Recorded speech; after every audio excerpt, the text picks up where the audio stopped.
Hello again. So welcome to NeuroTechx Discussion Forum. We had a lot of discussion forum last year, and this is the first discussion forum for this year, and then we will continue at regular interval. So today our guest is Dr. David. Dr. David, he is a Nano Science and Technology serial entrepreneur and the founder of MindBigData. And Mr. Vivancos, who boasts a remarkable journey spanning various pioneering activities, including venture in internet, Java, electronics, art, virtual reality, artificial intelligence, nano science, 3D printing, neuro computing, and deep learning. So he will talk about MindBigData. Other than that, he is a great entrepreneur as well. So he'll talk about his entrepreneurial journey as well. So very excited for today's talk. Over to you, David. Okay, thank you very much, Deepak. It's fantastic to be here with all of you today, wherever you are in India or elsewhere. And for me, it's a pleasure to be here sharing a bit of my entrepreneurial journey, but also about, of course, what is this all about of neurotechnologies, also about artificial intelligence and how all this ties together in this endeavor called MindBigData. Thank you very much from the beginning. I think it's terrific to be here with all of you today. And first, I'm going to present myself. I have been working in the edge of what some people think is possible and some people think is impossible for the last 28 years. I have been creating companies. I have been helping companies. I have been researching like a lot of time, more than 20,000 hours in general artificial intelligence. And I have created endeavors in different fields. I also lectured the last year, for example, on one of the first lectures that was fully built by an AI. Before all this revolution related to generative AI and so on. And I have been quite involved in all these entrepreneurial activities and also outreach activities by giving a lot of keynotes, by helping different companies in different areas, and also in the neuroscience area, like 10 different companies, from Emotive to NextStem to many others. And I'm also author of several books. I have been writing a lot of articles and so on in different areas. My first book was like almost 8 or 9 years ago, called From Big Data to Artificial Intelligence. That has like a new edition in 2019. And my last book is called Automate or Be Automated. And I'm on my way of creating the next one that is going to be called Towards the End of Knowledge, to focus this journey that we had from the datification of everything to the analytics, to the artificial intelligence, to the automation, and now to the delegation of knowledge to machines. That's a bit of the journey of my activities in that area. But I want to start from the beginning. I started building companies at a very early age. In fact, I leave the university to create my first internet company around 1995. But even before that, I was starting I learned to code myself in different languages, starting from assembly to C to BASIC to many others at that time. And I started building games. That was my first entrepreneurial activity, creating like super VGA. That was a way to call resolution at that time. And in the 90s, when basically there was almost no color in computers, and creating like different routines and subroutines using assembly to create games and to create different visual activities using that kind of stuff. In 1995 is where I created my first entrepreneurial activity, and I was also giving the first Java programming language course in the south of Europe. It was like a first. I have been involved with Java almost from the beginning by itself, and I used it deeply when I created my first internet startups to create server activities, to create applications in many different areas. Also in 1995, I created my first virtual reality company, my virtual reality lab, with a good friend of mine, and we are starting exploring like the limits of what's possible at that time. Of course, the headsets were quite expensive, not like this one. This is from the Computer History Museum in Silicon Valley. But of course, we started building virtual reality applications to extend the capacities of humans. Since my partner from my first company is a very good friend, Jesus Lito was an artist, is an artist, a great artist. One of the first things we start doing is to create art installations. And the first one that we created was using precisely EEG. I went to buy one of the first EEGs, medical EEGs in New York at that time in 1996, that with just only one channel. And we use it to recreate basically the brain activities. And this installation, for example, is called the teleportation of conscience using neurotechnologies.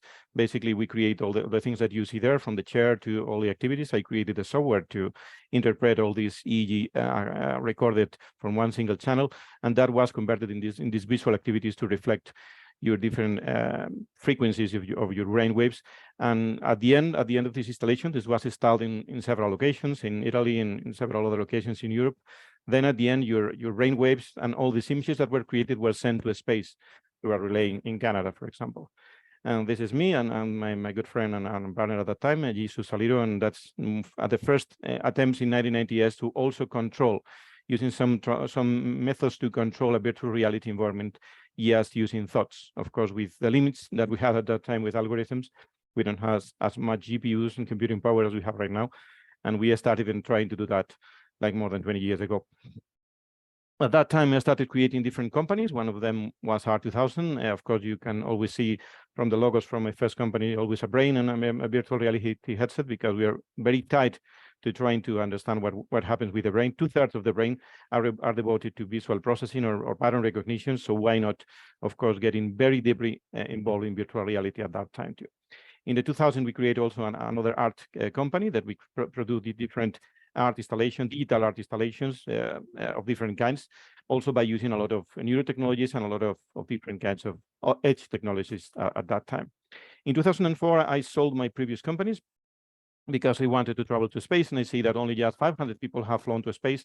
So why not try to reduce the access to space? And for that, of course, the emergence of nanotechnology at that time, and at the beginning of the 2000s, 2004 was one of the first steps in that direction, and trying to learn a lot in that area. I gave a lot of keynotes in San Francisco and in other locations at that time too, trying to foster the use of nanotechnology in that regard.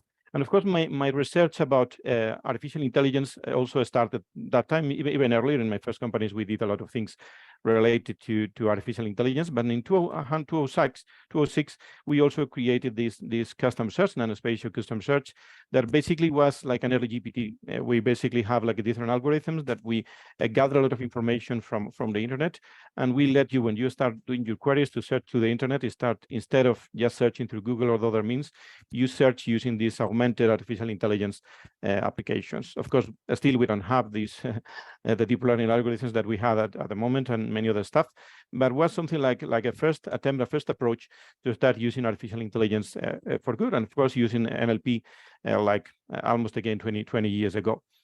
A lot of years after that, in 2014, I started to create MindBigData, because we think we need to have a shift in the way we control technology, and we need to control technology by different means. And for that, we need to explore, of course, what are the limits of the technology at that time.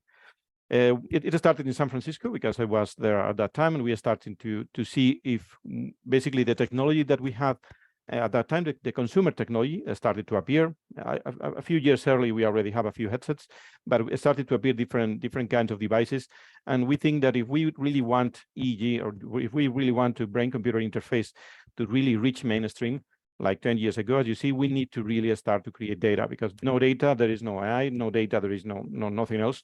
And the things that most brain-computer interfaces or EEG technologies or any others at that time were quite limited. So basically, you can do many things with it. And for that, we need to create like a new data set from which you can at least start to learn at least 10 actions, so you can do much more with it.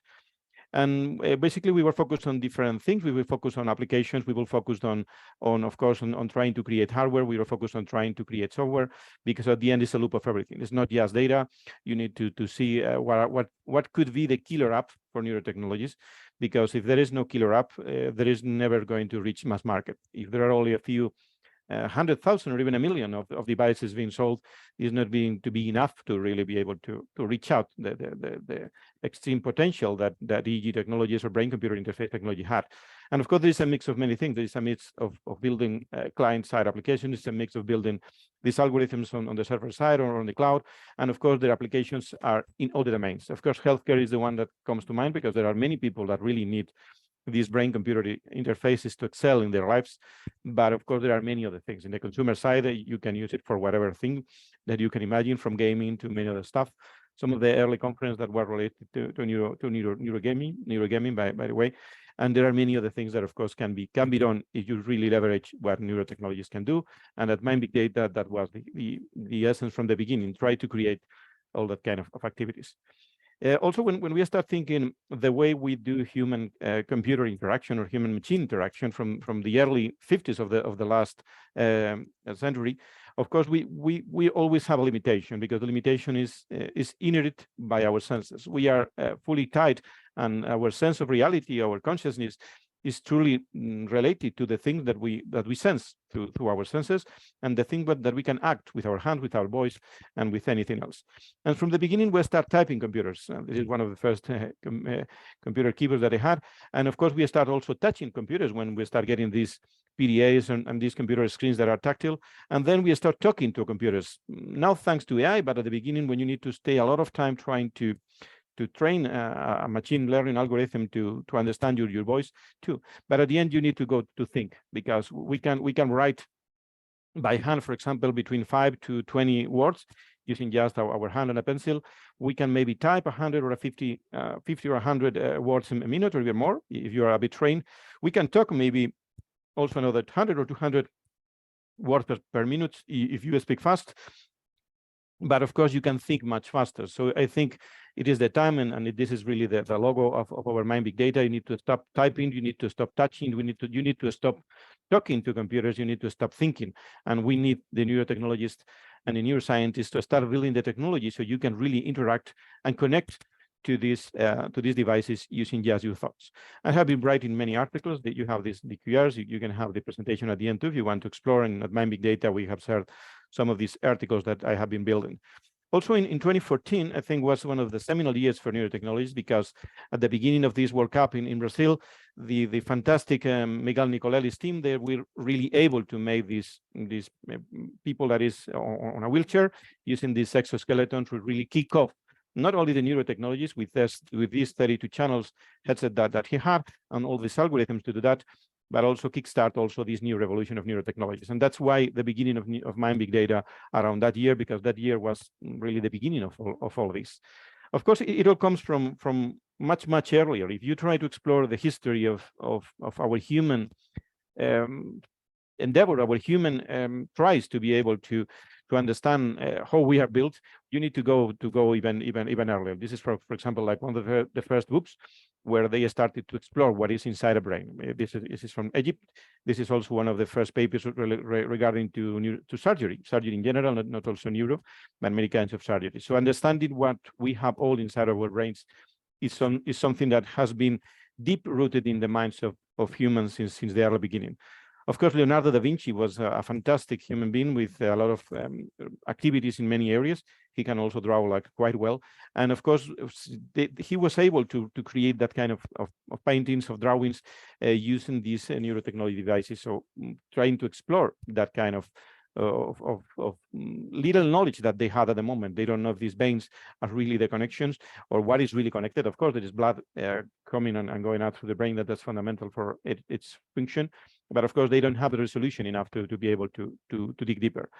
To dig deeper, we need to go to Don Santiago Ramón y Cajal. He was a fantastic, scientist from here, from Spain, from where I was born. I was born in León, in Spain, in north of Spain, and he was also like a pioneer of this sort. He was able to explore the limits of the technology with geology and others. They were able to write and paint the different kinds of individual neurons and its connections. And I have even one painting here with me, done by him. And I have been really linked to this man, since the beginning. Even I was born in León, in the north of Spain, and I was living like almost all my youth life until I went to the capital of Spain, to Madrid, to study and to create my first companies. But I lived there in a street that was called the Ramón y Cajal Street. So I think that Ramón y Cajal was following me from the beginning somehow. And when I started creating companies in 2002, I was also proud to be able to digitize the main hospital in Spain that is called the Hospital Santiago Ramón y Cajal here in Spain, like the biggest hospital in Madrid, in the capital of Spain. And I was able to recreate and build like different activities for different kind of areas of the hospital, the first website and many other things in 2002. And this is 25 years after the birth of this hospital. And I was also invited to the 80th anniversary of the death of Santiago Ramón y Cajal. I write also an article about that. You have it here, because he was really a pioneer of its time, and really recreated or kickstarted all these neuroscience field from the beginning. And still most of the things that he discovered, from the cortical columns to many other things that we even use, some of them in the AI world, started at like 100 years ago at a fantastic pace. But when you start thinking how you can leverage using neurotechnologies and neuroscience and these brain-computer interfaces to really control computers, you need to see that there are a few missing links. You don't have everything that you need to do it. And to do it, really, you need to leverage the capacities of artificial intelligence.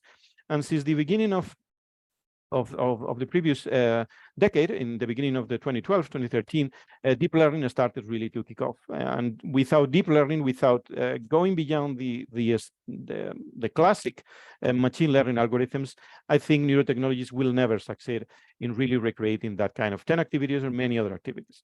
And I have been quite involved with deep learning since the beginning. That's one article that I wrote it in 2015. I have brought in a couple of books about also the topic of deep learning. I have been researching different things of artificial intelligence using deep learning, many of them devoted to neurotechnologies, but other related to many other things. And I also advise different companies in the use of that and create teams to build that.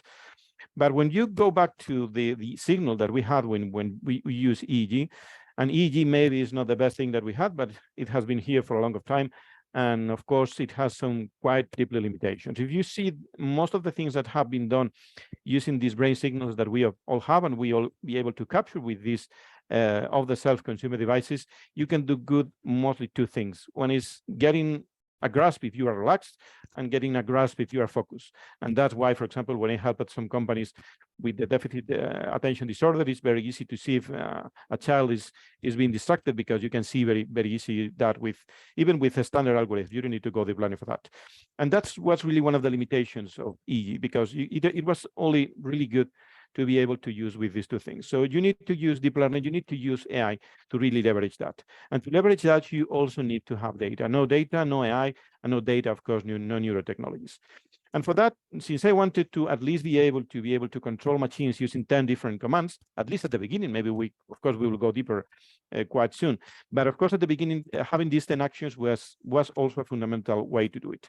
And I came across, of course, since the beginning in the 2010s or something like that, the MNIST dataset. The MNIST dataset is one of the seminal datasets in artificial intelligence, in deep learning. Without this MNIST dataset, probably machines won't be able to advance as much as the convolutional neural networks and many others have grown. And Jan LeCun, the current director of AI from Facebook, from Meta, was the one building that using all the checks, all the digits that you write a check a few times ago. And he created this first open data with 70,000 digits, handwritten digits. And using that as an inspiration, what I did is create the MNIST of brain digits. Instead of using the original digits, I created just phone-based digits, these 10 phone-based digits, and I created a lot of apps. First mobile apps, then also computer apps or desktop apps, and I start capturing signals with the devices that I had at the time. Also, I went into these 3 Teslas fMRI machine, because I wanted also to see where are the areas where this experiment that I have devices are. So using that machine is not the highest resolution machine that we had at this time to capture brain signals. Is a very good one. This is myself. This is one of the fMRIs that I was taken at that time. And when I was born, this technology did not exist. So it's fantastic to be able to see what you have inside your head. And when I see it, of course, it's a terrific moment. But when we try to understand what happens down there, we at the first glance, we see that we are quite limited in the technology that we have. Even that technology that is fantastic, just every pixel that you see here is not a pixel, it's a voxel, it's a 3D pixel. Holds like 10,000 or more neurons. And neuron is not it's not the end, you need to go to the synapse. So of course, we don't have enough resolution to really cope up with that. Even so, we were able to detect where are the areas where, when we want to create this experiment, was better to use. And of course, we know a bit of how the brain works. We don't know yet everything, and we don't have the technology to know everything. Of course, fMRI has a few limitations. One of them, of course, is the temporal resolution. The spatial resolution is quite good, even if it's not the best that we can have, is very good. And of course, you can do also functional magnetic resonance and trying to see which are the areas, this is also my brain, where you can start see different activations. And if you do that to capture the areas where you then will place, for example, the EEG electrodes and many other things, or even inside when you use, I do only surface brain reading technologies, but other people do other stuff, putting things inside the brain with ECOG and many other things. things, where you basically put something inside or close to the inside of the surface of the brain, in the top of it, by making a hole in the brain, or for example, what Neuralink does with making the hole and creating these EEG sensors, and also EEG using activations to try to foster different activities of the brain. So I basically started with fMRI because I wanted to see what are the best areas. And of course, when you try to create a brain-computer interface, you see that of course fMRI is not good enough. It's not good enough because, of course, you don't have this $3 million machine on your premises to do it every day, so it's not easy. Of course, the time resolution is not good. It is a very good spatial resolution, but it's not good resolution. So you need to go better for other technologies. I explored that at the time 10 years ago, using FNIRS, using near infrared technologies. And there are a few, at the moment, basically it wasn't developed. It was quite expensive. I don't know why, because the devices should be quite cheap. But at that time, it was too expensive to explore it. Now there are a few people that are really doing a great job. I encourage you to follow Brains at Play and many other people that are trying to create these cheaper FNIRS. But since I don't have that at the moment, what I had is only EEG. And these EEG signals, of course, I had a lot of headsets, and I start capturing with this first glimpse of headset that we have, from the single channel from NewSky to the 14 channels from Emotive, and from this other one from Interaction, the Muse, to start building these databases, these brain signal databases with this consumer. I was since the beginning trying to create something that can be then replicated and being used in an easy way. Because if you need technologies that are very complex to do, very complex to wear, if you have, for example, wet sensors that are quite difficult to handle sometimes, you need to go better to things that are simpler. And at the end of 2014, we already reached our first million signals using these EEG recordings from different headsets. And of course, this kickstarted the use of this open data. We always think that we need to provide the data so any researcher from anywhere across the world was able to use it. Also, we start exploring what kind of algorithms we can use to try to use that headsets to control technology. And since I have been keen to the virtual reality field since 1995, the first thing was to use these new headsets. At that time, the first or the second release of Oculus, the DK2, was released, and using this Interaction Muse headset, I was able to control the virtual reality world using just thoughts, with nothing else than just thoughts, and of course the gyro sensors and other stuff from the headset, but just using thoughts to move around. The next year, in 2015, and since 2016, I have been helping Emotive, and Lee and another team to really foster the development of artificial intelligence and machine learning algorithms. I have to thank Emotive because they have been the pioneers of this field. Of course, the neurotechnology will not be where it is today if Tan and its team and Geoff and many others have been able to kickstart all this. And I help them in many things related to this strategy of using deep learning and machine learning for that. Even at the beginning of the headset on the right, what's called at the moment the M8, it was released a few years ago, but at that time they're starting to be developed, because this using EEG using the ear level, using these in-ear headsets, and is really another of the tendencies that we have now with a lot of companies working in that area too. And of course, with the Emotive inside and the great Kickstarter launch that they had at that time. And of course, they using that algorithms and the others that they have from the early on of the beginning of Emotive, they were able, of course, to control different kind of devices. We have all seen what they were able to do with their devices a few years ago, with just these limited capacities of just doing a couple or two, three things at most, using just your thoughts. And that's really thought-provoking, because if you were able to control a physical thing using just your thoughts, is something that really captivates the minds of people. In the meanwhile, there are a lot of people from all around the world. This is all the countries that have released papers, but I am aware that people from all around the world also have been using MindBigData datasets. They start to use it, and at the moment there are more than 30 papers that are already using or have used the different data set of MindBigData, and start to explore also the limits of what's possible. And that in India, of course, there are a lot of people using it too. In 2018, I see that the MNIST maybe was not enough. And there is another important data set in machine learning, in deep learning, that is called ImageNet. It was built by Fei-Fei Li and its team in Stanford. And basically what they did is label a lot of images and create algorithms to learn from there. And of course, most of the things that we see now with these generative algorithms, anywhere what you see, the Midjourney, Stable Diffusion, and many others, are based on that. Of course, they use another data set. It's called Lion. This is the one that they use with the more current deep learning algorithms. But ImageNet basically was the beginning of all that. ImageNet is and was a huge data set with millions of images. I wasn't be able to capture all the ImageNet data set. Basically didn't have human time to do it. And what I did is just select a subset of different images, and I created another data set that is already being used and also by different papers in that area. In 2021, I see that the commercial devices were not enough because they don't have like enough capacity to record at all different locations to the brain. So I started creating my own devices. And I created, the first one that I created is a 64-channel device using 2 of the self-contact amplifiers with 32 channel each. And I created also software to start capturing and to mix all these devices. I also built like a dry cup, like the one that you see here, with custom sensors and with everything being custom and being able to record in these 64 locations that you see on the right.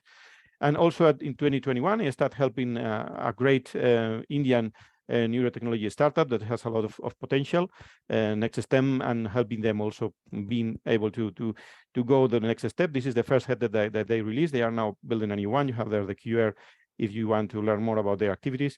And of course, they have a lot of potential. And I think India has quite potential to really create this next version of consumer of the self headset, wireless headsets, because the ones that I'm building at the moment are wired, but these ones are wireless.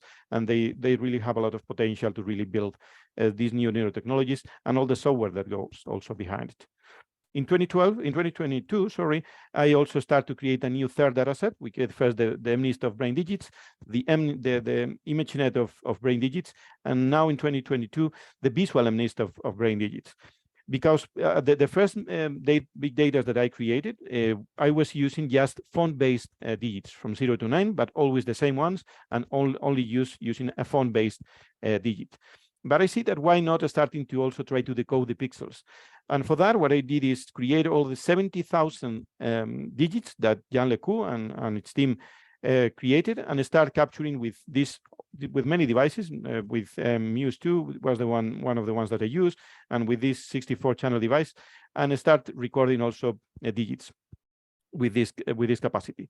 This headset that I created with 64 channels was a bit limited in somehow, because since I'm using like a commercial of the self amplifiers, and I have to mix them by software by myself, I was a bit limited. So I think that it's better to try to explore, and why not try to create like a new headset.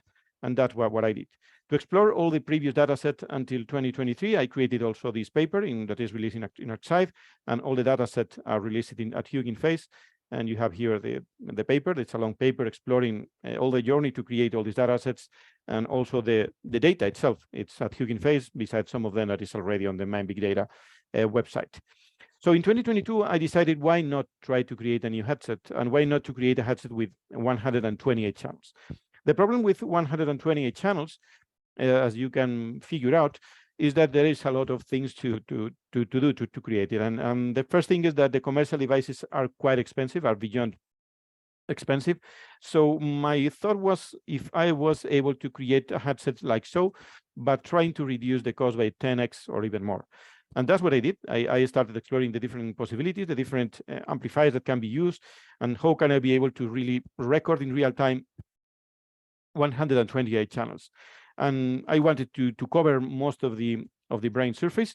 Of course, 100 channels, 128 channels is just a fraction, of course, of our 80 billion neurons that we have, and of course, the trillion of synapses that we have. So basically, it's just the thing that the limit a bit of the technology may be a bit bigger, and we explore that a bit later. But of course, we wanted to have better resolution to see different areas of the brain, and also the brain connectivity between different areas using that kind of devices. I chose at the end, after searching a lot of different options, the great work that NeuroIDs has been doing with free EEG 128. And I think I built one of the first ones, because I think there are only maybe 5 or so devices that have been built like this one.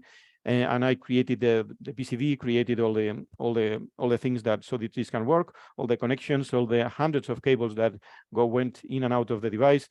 Some of the I modified a bit of the firmware that it was built to be able to control that, and of course I needed to create the rest of the headset, because it is not just the brain of the brain-computer interface. You need to create also where the signals are captured.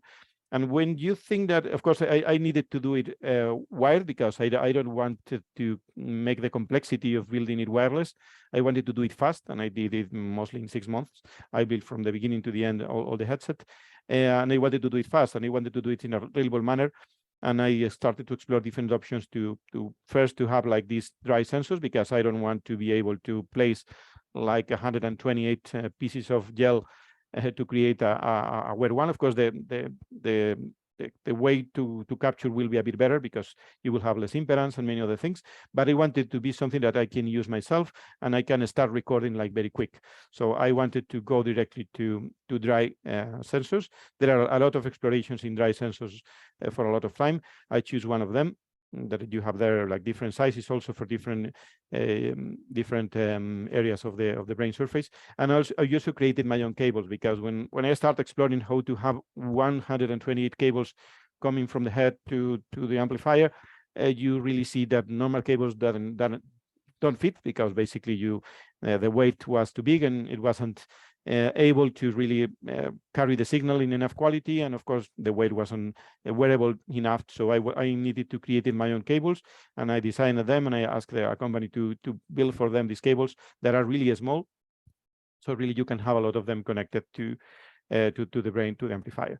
And then of course the capture, the big capture started at the beginning of 2023, and over the course of almost 6 months I was trying to capture all these 70,000 digits of the full MNIST dataset. And of course, I needed to also select the different areas of the brain that were involved. And since this device, this 120 channel device, has like 16 different amplifiers, each of them with 8 channels, I also need to devise a way to capture areas from different areas of the brain for each of the amplifiers, of each of the converters. So really the signal is very widely distributed, even if you need to do some baseline shifting at the end. But so you can really have like really difference between the signals, so the amplifiers work a bit better. I also create my own apps to do everything, to do from the capture, to control the device, to capture, to get all the packets, and of course to store everything, and of course to show the numbers, the original pixels from the MNIST digits, and of course to check the quality of the channels before that. But basically my idea was to start capturing quite fast. So you don't need to be like hours to start to capture, because every capture also was a lengthy thing. I need to be like, I only record like 2 seconds from each digit of these MNIST digits, and also I record 2 seconds of the blank between of them. So you have like this possibility of digit, no digit. So in fact, there are 11 classes, not 10. You have the 10 digits and also this blank or no digit. So I built my own apps to be able to do that. And since I already have this headset with these 128 channels, why not using other modalities, not just visual modalities, like the numbers that you see on the left, one by one, of course, with all black screen, but the number. But also I started to, since the beginning of this new data set, what I did is also hear at the same time the number. So when I see 5, I hear at the same time 5. When I see 1, I hear at the same time 1. So basically, it wasn't the full 2 seconds, because the audio was a bit shorter depending on the number. So basically, you can use this new data set to try to decode the audio, to see my brain waves on the audio, in the audio area of the cortical area surface of the brain, close to the ears, or you can use it to decode the pixels, the 32 by 32 pixels of the MNIST original digits, or both, or to detect the classes. There are many possibilities that you can do with this dataset. And this dataset was released like a month ago, a bit more than a month ago. It is like a huge dataset. It's more than 50 gigabytes of raw data. It is more than 8 billion data points from these 128 channels. So basically, there's a lot of data. And of course, you can have it. It is fully, it is open data. Anyone can download it in Hugging Face. And you have also an actual paper that I created last month, so you can understand what is behind all the data set, between all the data points, and what you can do to explore the capacities of this data. So yes, at the moment, MindBigData has more than 9 billion data points with this data set and the others. So it's really a starting point, because the idea is to keep pushing all this. And just today, since we are here at NeuroTechx, I wanted to do something extra, and I have just released a new data set. It is based on the previous one, but instead of 8 billion and data points, it's just 2 billion, because many people don't have enough computing capability. You need like a very huge GPUs and very expensive GPUs to compute 50 gigabytes of raw data. So I recreated basically a part of this original 80 billion dataset, but only with a fourth of the capacity, with 2 billion.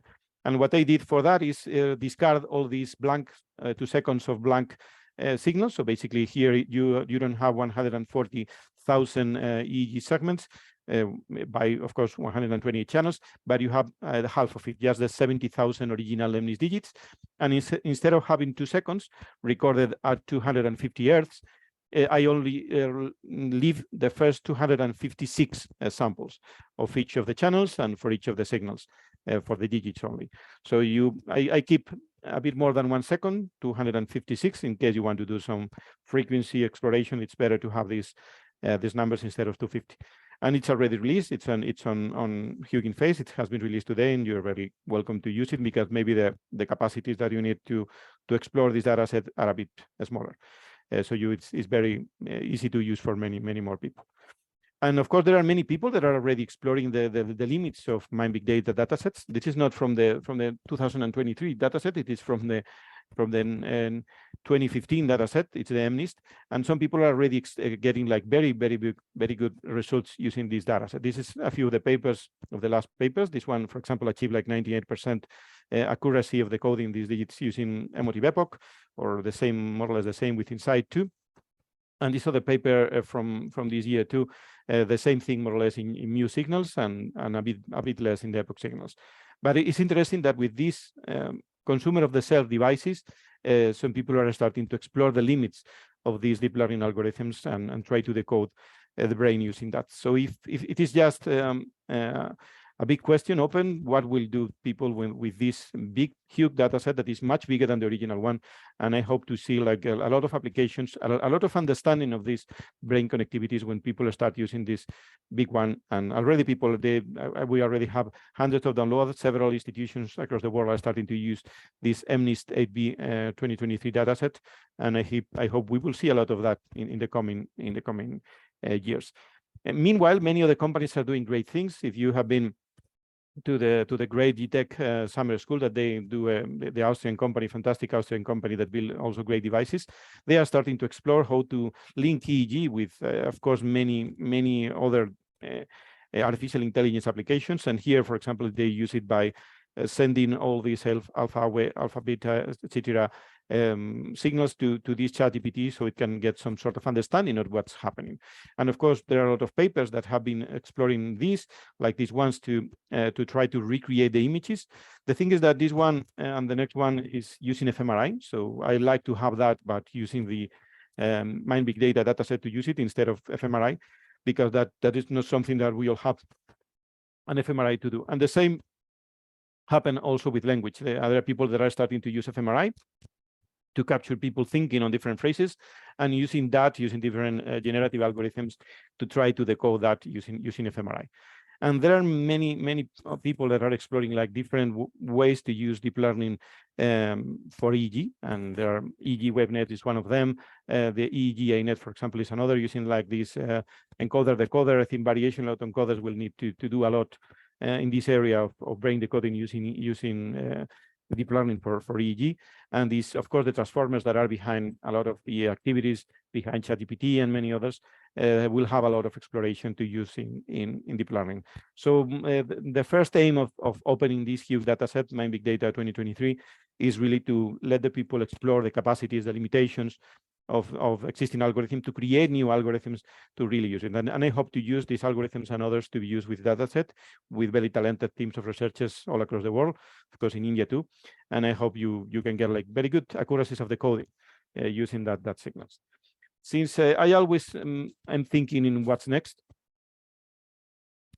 even while I was recording the previous data set with 128 channels, I was thinking, why not? Why not go bigger? Why not create a 1,000 channel EEG devices? And yes, that's the idea.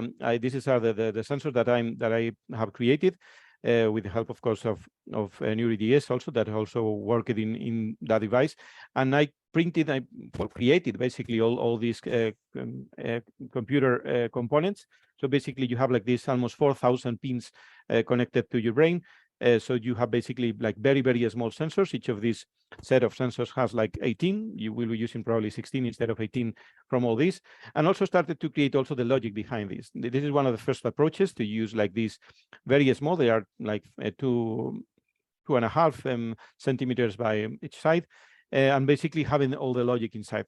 And the thing is that with this, the first approaches are not looking good instead of in the area of the ADCs, because they are very close to the sensors, and probably we will end up using like the amplifiers outside.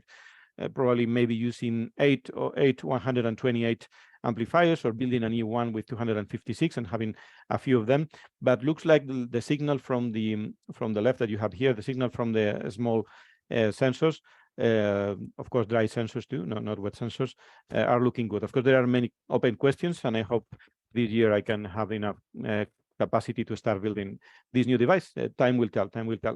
And since the beginning, I always think of MindBigData, and I will always think of this brain computer thing as a mix of two things. One, of course, is data. We need data, no anything. And the other, of course, is that you use these good algorithms to the code. So basically, have the domain from the beginning. mindsdk.com is not used. There's nothing there at the moment. But probably in the following years, I think it will be one of the things to do, to really start developing or doing everything with thoughts. And I think is one of the key things to think through, not only data, but of course, what you do with the data so you can do things. And maybe this realization that they had like 123 years ago, this was in Paris in the year 2000. They asked a lot of artists to recreate how they see the year 2000. And they see that as the people were transferred the knowledge using just these machines, look like these brain-computer interfaces, in this case for inserting knowledge, for writing in the brain, not reading. At the moment only focus on reading, but of course we may be able to realize all that using that kind of technologies. And I wanted to end before getting into the question. We'll be glad to hear your question and your thoughts about all of this, about something that I think is fundamental. Last 2 weeks ago, I was in Geneva in Switzerland at an AI for Good conference. AI for Good is where I presented my last book, Automate or Be Automated, 3 years ago. And I always go to many AI conferences to the world, to the main ones, to the main research ones. And I think it's fundamental to do the same from neurotechnologies. We are developing tools that are going to be a game changer for in many different areas.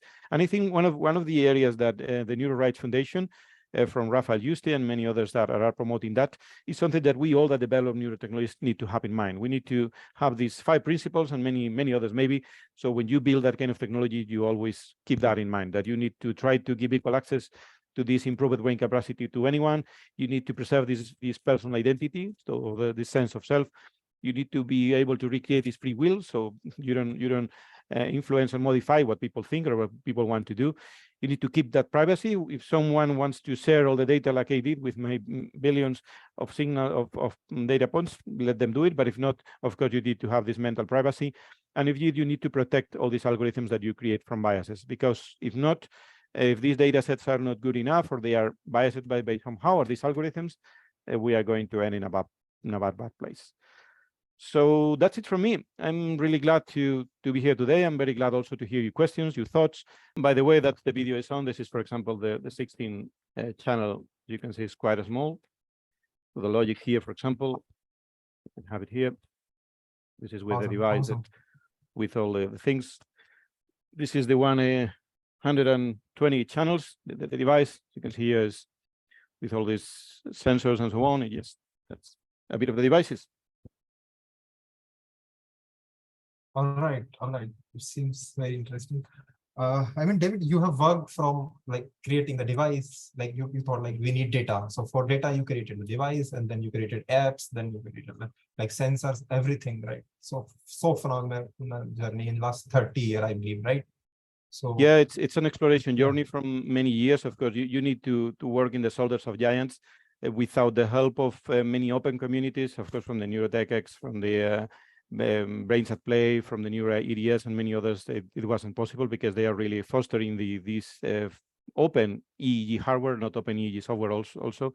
So of course, you need to have a deep knowledge of computing and many other things. And of course, with these capacities to buy different components and to build components from all around the world, that has been also fundamental to be able to do that. Probably 20 years ago, the picture was quite a bit different, or the cost will be like orders of magnitude above. Definitely.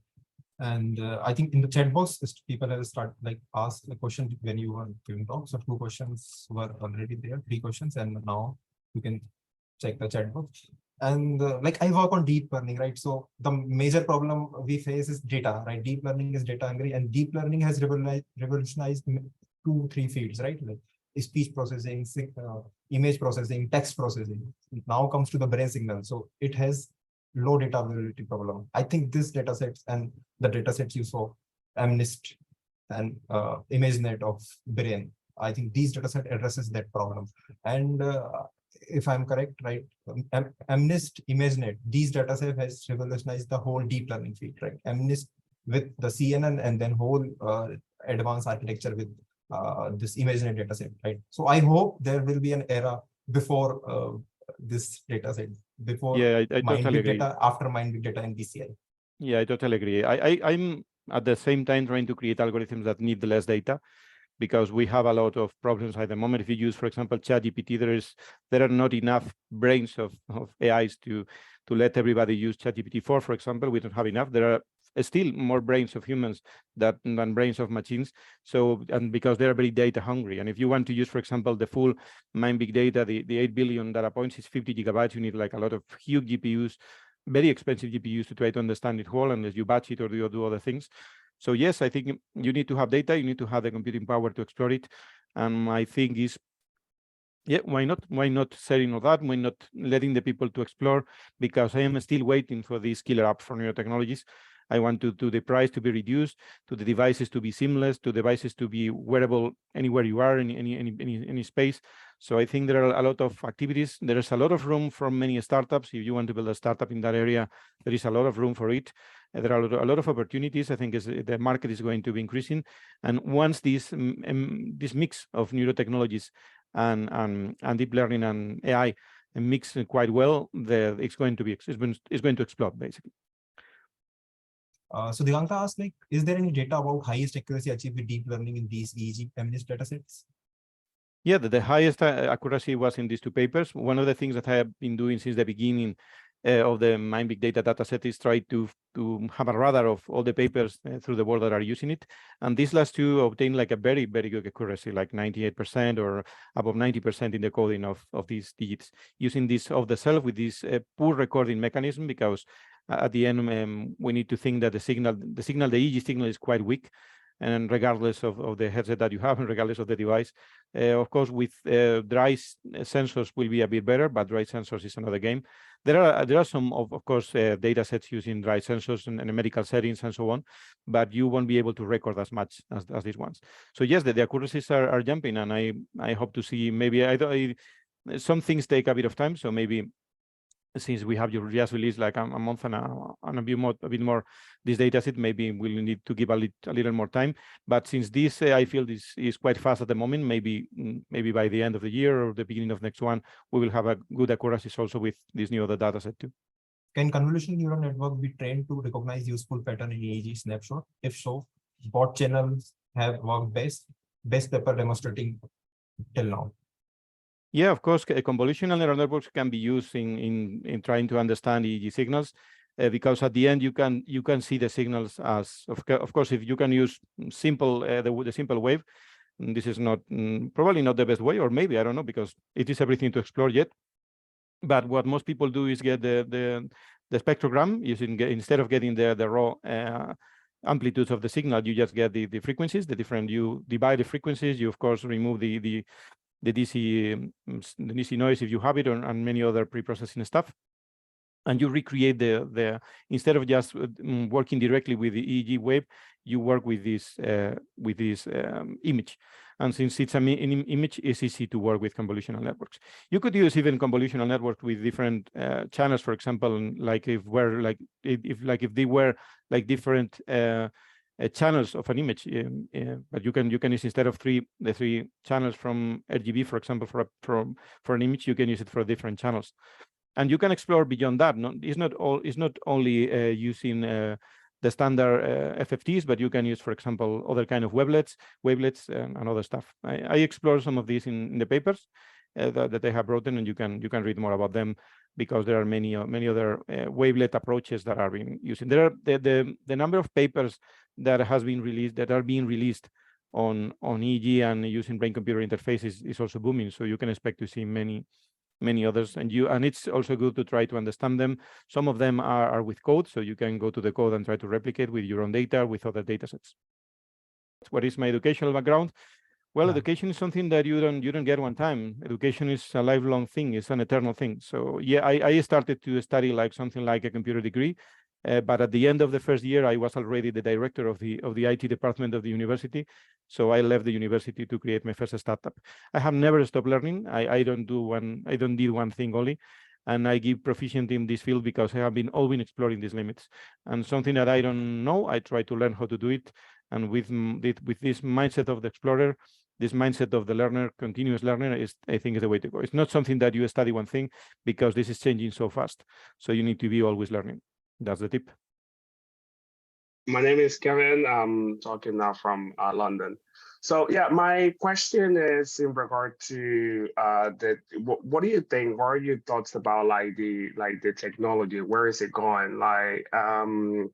Do you think that, for example, implanted invasive technology like the one developed by Neuralink will actually make the difference in your experience, or it will be more about the capacity of being able to process or interpret the data through AI models? And I'm saying this because just thinking about that, obviously EEG, like anyone could use an EEG device, right? I have one BCI here, but not everyone can develop, for example, what Elon Musk is developing, right? So do you think that's going to make the difference, or it will be more about the processing and interpretation through AI?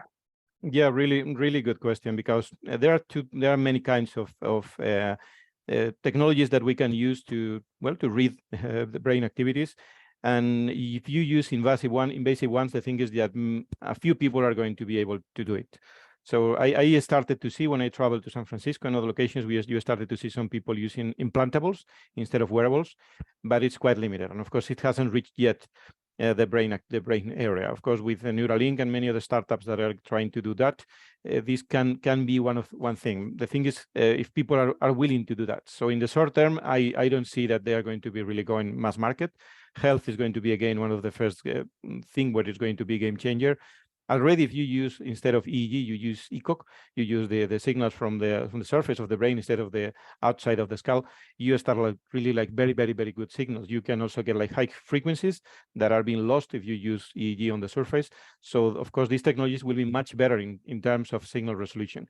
The thing is that not everyone is going to be willing to make a hole in their school to do that. So I don't see it like, at least in the very short term, the people willing to do that. So I think that the way to go, at least for 2 or 3 years, I think exploring the future is quite difficult. I have been trying to do it for a lot of time, and it is easy to see where things are headed if you are building them. I think I can see where everything is headed, for at least in my area, for the following years. The difficult thing is predicting exactly when, if it's going to be 1, 2, 3 years, 6 months. What I see is, of course, it is not going to happen in 100 years. It's not going to happen either in 25 years. It's going to be much, much earlier, because everything is moving quite fast at the moment. So this killer app, this really usage of of these neurotechnologies can be in a few years, in 1, 2 years, or maybe less. We may have something, some application here, because there are a lot of computing effort is placed onto that. We still need a better headset. The headsets that I build are not suitable for every day. Well, you can use it for every day because it's very easy to wear, and I can wear it at the moment in seconds. But the thing is that you need something that really doesn't look like you have something that is that it really influences the capture. So you need to have something like that you don't feel that you wear it. And when we get into that kind of brain reading devices, we will get, for example, the X-Trodes things that that they have at the moment with Emotive, with X-Trodes.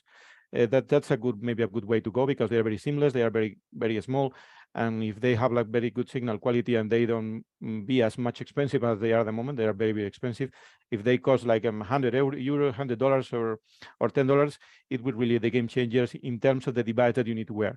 Because one thing is algorithms and the other thing is the devices, and the work of the NeuroTechx there in India is doing, trying to build that other device that is that really have like a smartphone in its processing, can also be an interesting thing to explore, because you already have the computation there to do different things. I have a question, like, how do you collect this data? Like, how do you go through the IRB process? Of, do you have your own IRB ethical approval, or are you collaborating with the institute? Yeah. Those have Well, IRB. The way I collected the data is I imagined the experiment that I wanted to do. I had like I of course tried to sit myself in using a TV screen like the one they have in my back, and I basically stay like very quiet for very few recording time, because you cannot be still without blinking, without moving everything for a very long time. For what the devices are like chunks of experiments, so really you can get some hold of relax in the middle. So basically, in the case of the brain digits of the last data set, the MNIST 8 billion data points data set, what I did is in small batches of 5 digits each time. 5 digits and the blanks in behind. So basically, I spent like 10 seconds or so, because each of the captures is from 2 seconds. And then I stop like a bit, maybe a couple of seconds or whatever time I needed. And then I continue, and I try to do that through maybe half an hour or so. All of that information is on the paper. All of that information, even about the dates of capture and all the activities, is reflected on the paper and on the data itself. And of course, what I also did for MindBigData is for this last one, is to use some FNIRS algorithms to try to capture the different areas of this device and recreate the exact positions of all the headsets in all the different areas, and to recreate what are the exact 3D locations of each of the sensors in the head. So when you so you can create also algorithms to try to do this brain connectivity stuff, which are its fault. So this brain connectivity stuff, okay? Yeah. So I just want to know. So you collected on yourself, means this data? Yeah. I am the single subject for this experiment. So you don't need to go through any ethical approval or something. No, you can because just... it's myself. I did it with all my data, and it's everything. I created the experiment. The experiment is of course ethical and so on, and I decided to make it open data so everybody can use it. Okay, great. I have another question. Like, what is the current challenge for deploying this technique into real time decoding? Well, for real time, at the end, you need to have like a good speed processing. So you can process in real time everything.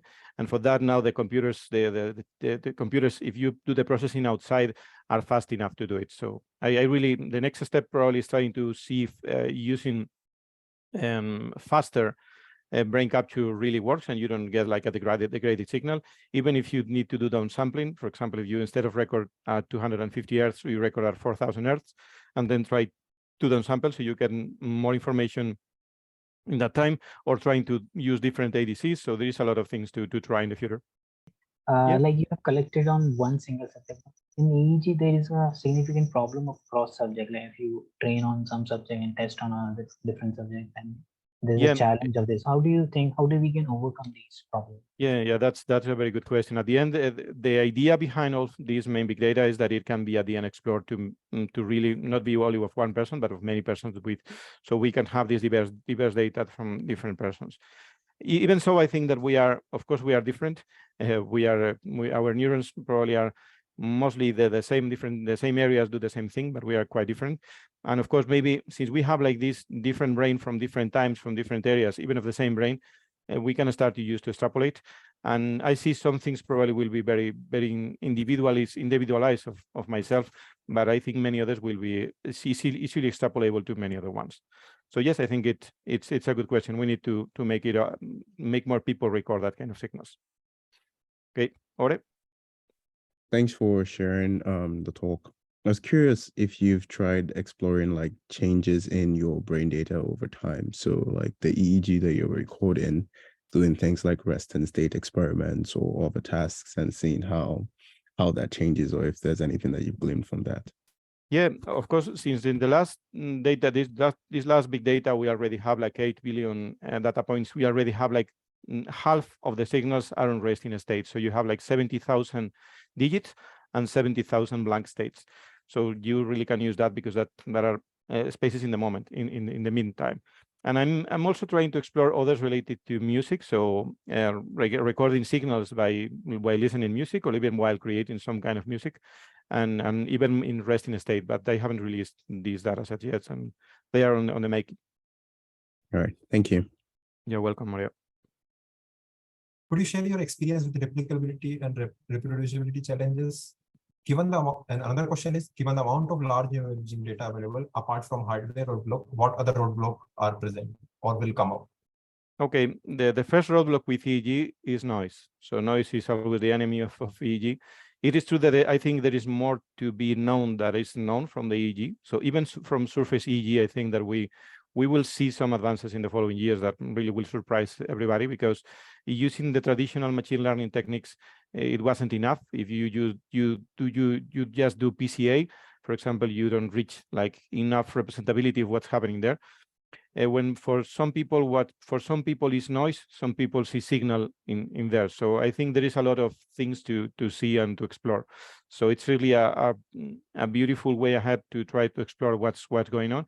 I'm more focused at the moment. I of course trying to keep building algorithms, but I'm in the area of these neurotechnologies. I try to keep building better and better tools so we can have like better data. So I'm this never-ending journey of the limits of what can be captured. At the end is the same in every field of science that you look at, and I have no problem if it is, I don't know, looking at the space or looking at the inside of our body through the cells. The better tool that you have, the better things that you can do.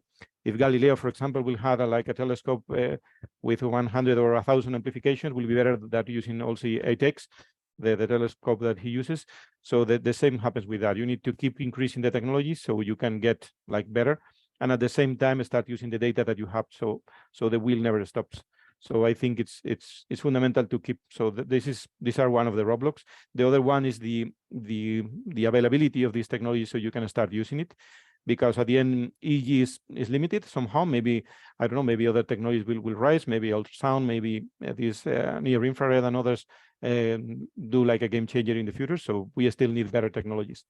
And regarding the replicability, there is a lot of data out there, so we can already see if the data from the first the beginning of this year in January are the same one that we had in June, for example.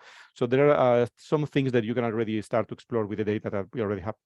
So Sushmita's question is, are you making EEG device with 1024 channels? How will you decide the position of electrode on a skull? Like, are you going to define your own system, like say 10-5 system, predefined international system, or what? Yeah, the idea with this all open hardware spaces that we have at the moment with Neuro IDS and others, the thing is, yeah, you can start to build your own things. So you can, of course, create your own or use your own sensors, place it wherever you want. You can create your own device to start exploring different areas, because my take is trying to get as much as surface area possible with as higher density as possible too. But of course, you can narrow down to just a few channels, because if you want to explore something, you want to explore, for example, finger movement, maybe there are some few areas that you can place these high density devices to start doing that. So, yep, there is a lot of room to explore and to try. And the best thing to learn is not, from my point of view, the best one is not going to anywhere to learn it, is by doing it. I think I always divide my time in three things. One is learning. I keep learning. I keep going to the big places to learn. Of course, you need to think, because if you only learn and you don't think what you are doing, maybe it's not enough. But it's fundamental. 60 or 70% of my time is devoted to build, to create. You need to create, you need to, with this thing that you learn, with this thing that you think, that you thought, you need to start building things. And it's where the learning goes. If you do things, if you try things, is where it goes. I mean, how do you see this issue of like signal to noise ratio, right? So we want to capture like the representation from the brain signal with the help of deep learning. Like the thing is, but all the deep learning architecture or we use, they are mostly designed for certain, like either for images or text or something. So there is need for customized architecture, loss functions, or which are customized for EEG signal, because EEG signal, other than signal to noise ratio, it is a non-stationary as well, right? That is very different from other time series signal. So how do you see this? And since you just said this, like you are working on creating the data, so definitely there is a need of researcher who work on decoding those data or encoding those data. Yeah, So at the end, it is that? fundamental to see that we have like a very, also it is high, the density is different. So you don't have like three channels that you have, for example, in images, or 4 channels. Even in video, for example, you have like more time steps. But here the thing is that you have like different areas of the brain. If you just have only a 4-channel device, it's okay. But you have 4, but if you have like a 128, you have 128 areas of the brain that most of them are really synchronized and really connected. There's a lot of brain connectivities there. So I totally agree. We need to create new architectures. I don't know if they are loss functions, if they are new networks that are able to cope with that. I think one fundamental area of my research in the deep learning area is trying to create like new embeddings, because at the end, due to the high dimensionality of the data, and we are recording at limited speeds, but in theory we may be able to record at higher speeds, and maybe keeping some of the signal out there. But the thing is, the higher you have with that, you need to have better algorithms to try to get an embedding. That's why variational autoencoders and other areas, I think, will have a lot of room to explore. And most of the encoder architectures are used, for example, also in image recognition, in natural language processing, and many other things. And I don't think we have yet a good similar architecture for EEG in general. And once we have that, that could lead up to really. The thing is that we don't have all the devices are different. The signals are not the same, so it's not. We don't have like a common ground. All the cameras, more or less, you have like an RGB space where you have 255 different shades of red or green or blue, and you can use that to understand a picture. When you understand to understand language, you have like these phonemes. You have like this language from different countries, different locations, and you can try to compare within that. But we don't have yet that for EEG. So we are exploring a new territory. We don't know exactly what are the meaning of 3 spikes on the F1 and another one on the OZ at the same time, and what this has a relationship between all of them. And going through reducing it to just frequencies, when you go through FFTs and do other stuff, you are also killing some of the stuff that is already there on the original signal. So some of the architectures using directly the web probably will be interesting. They are hungry in terms of data processing, but I think using directly the web is one of the ways to go. I think like deep learning can like remove pre-processing completely. Do you see like it happening? Yeah, that's interesting, because I have seen like very good results without any pre-processing. So that's one of the things, because some people remove, of course, if you remove the DC noise, you are already removing some of the signal. You're doing that. So there are different ways to, even the pre-processing itself is not fully understand, because it's fully understand for some of the things that are already done with EEG. If you want to detect epilepsy, if you want to detect some of the medical conditions where the signals are very clear, and even just almost at each site, you can grasp them. They are very tuned to that, but they are not tuned to other things. So that's one of the areas to explore. And which feature extraction, there is like researcher degree of freedom as well, right? For me, these features are working. Yeah, so that's also an issue. So if deep learning can remove this feature extraction part completely, right? Like we take raw signal and then like it gives some result, that would be a revolution, I believe. Yeah, because at the end is computation. If you do that, your only limit will be computation, to do it faster, to do it real time, to capture faster, and so on. Yeah, because at the end, with existing capture limit of regarding in time limit, because if you don't record fast enough, if you really want to use your brain faster, you need to also decode faster and capture faster. And for that EEG, if you have like this very good signal to noise ratio, and also you have like this high frequency of recording, it will be the game changer, because it will record, I don't know, at 10K or more samples per second, and with good quality, and you decode quite fast. So basically you can have this fast decoding of stuff. Yeah. Absolutely. That is like end to end, like quickly data and then quickly decoding. Yeah. So we have a question from Anup and then Solmane Bantaner as well. So Anup is asking, what form factor do you see for commercialization of DCI and bare minimum electrode location required? Probably application based. How willing are people to have a headset strapped on their head? Yeah, the thing is that since we don't have like we don't have the PC of EEG headset yet, and that's, I think, one of the key issues. There is not like there is not an Apple headset for EEG yet. And so there are like many vendors. There are different, of course, the commercial vendors are doing a great job, and even many others, NextStem and many others are paving the way for what's coming. But there is not really a single headset that have like a million or 10 million or 100 million units sold for doing that. The thing that Snap did, for example, when they bought this other company, basically they could reach that, but they haven't released that product. So the thing that we need to have like devices that are sold in millions, and not in hundreds of thousands or tens of thousands or thousands, because that will be the focus of the medical areas of the medical research. For really rich consumer, for everybody to really be able to reach, it need to be cheap, it need to be well, to some degree affordable for anyone, and it need to have this app or this killer app that you can use it and it's really worth. If not, if you can control whatever you want to control with it, or some things that you control with it, it could reach that. But we are yet trying to find out that. They are curious about the finance of MindBigData, how it generates revenue, and the MindBigData is an endeavor to change the world. So it's fully financed by me and one partner that is helping me, but mostly by me. And basically, it doesn't have a revenue model at the moment because there is no model yet. Basically, we don't have the capability yet to have a revenue. So basically, it's an investment for the last 10 years and for the years to come. I'm not hurry in trying to build that. So that we don't. The good thing about MindBigData is we are here to change the world. We are not here to be directly tied to this profit, where you are tied to be to need to do things in. So basically, I buy my time for a lot of years now, so I can really devote it to part of my time to all this research and to all these development activities. So no, there is no yet. Will be, of course, if once we find how to really leverage all this for good, and how to leverage all that to create this killer app, then could be. But until that, we are still looking at the problem, creating solutions for the problems, and trying to see if there is a commercial fit. But that's not the priority. And thank you so much, Dr. David, for your contribution to the field. I think I believe like after some time, there will be like people will study like how this field has expanded. Your contribution will be immense in that direction.